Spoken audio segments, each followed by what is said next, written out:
entrare, faccimelo entrare sto dolce, signor, tanto tranquillo, non ci preoccupi, ma stiamo andando fuori. Che belli, ammazzo, tutti vanno qui, che state a fare? Fate passare la dolce, eccola.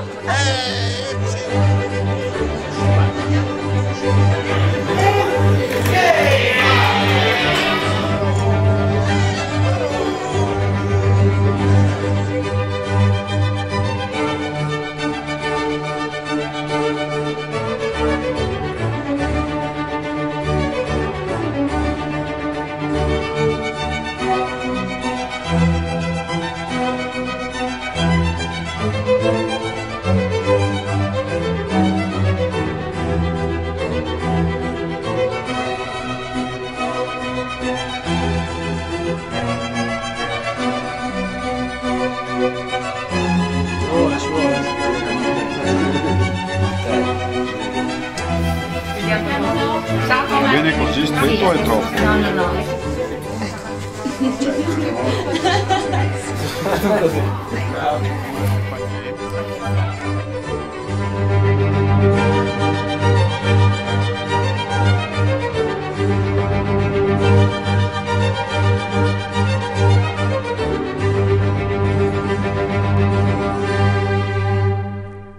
Adesso andiamo al sodo. Vi voglio raccontare una storia. La storia d'amore di questa bellissima Gisella. Dovete sapere che non si sa per quale ragione, non si sa per quale cagione, si è innamorata di questo bel giovanotto.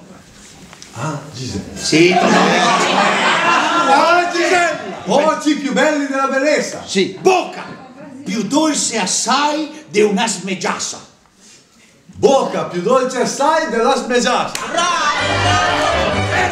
E qui colpo di sirena! Ahimè, la nostra Gisella in gioventù fu promessa sposa a un altro uomo!